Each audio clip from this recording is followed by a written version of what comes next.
back here!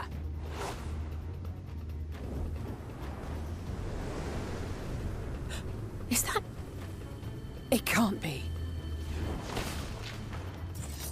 Ha!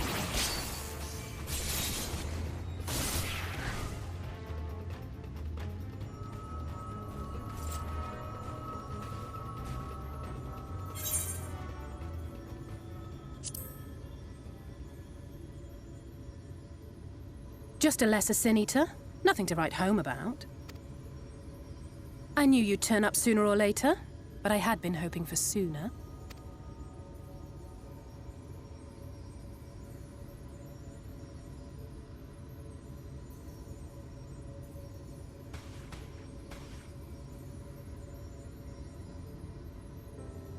How are you?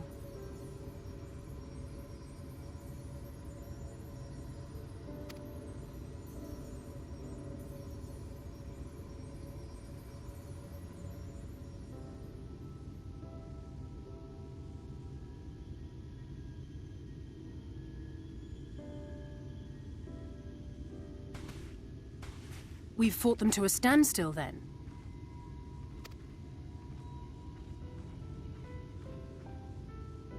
The Exarch did say that the Empire seemed to have drawn back when he last looked in on the source.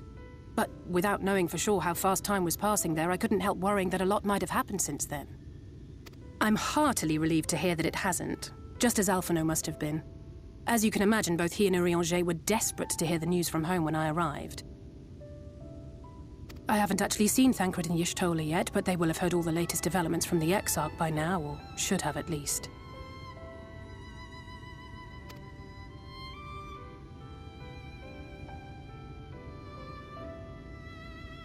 When I think of how frantic Tataru and the others must be, I want nothing more than to rush back and reassure them.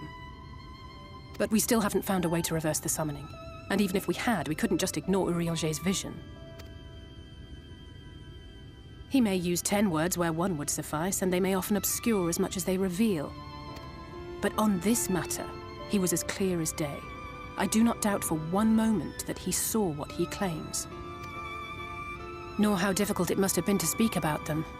The 8th Umbral Calamity and your death aren't exactly topics for idle conversation. As much as I might want to go home, I don't want to go home to that. We can't allow the rejoining to happen, which means we have to save the first from the Sin Eaters.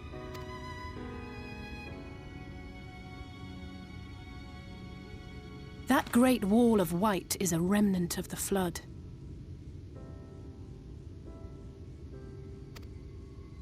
A 100 years ago, the balance in the First tipped decisively in favor of light.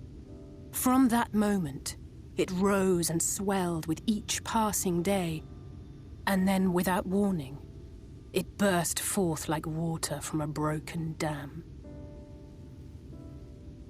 A colossal wave of pure light, drowning everything in its wake.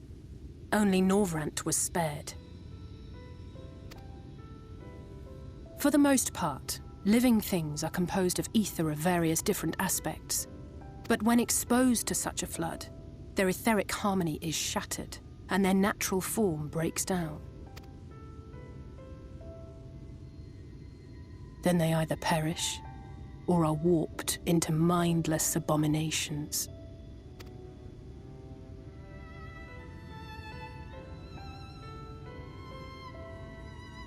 Yes, that's how the Sin Eaters came to be. They were once living creatures, or people, that were caught in the path of the Flood. Once the change is wrought, there is no going back. In that instant, they are gripped by an insatiable appetite for ether, and will happily gorge themselves on any living thing within reach.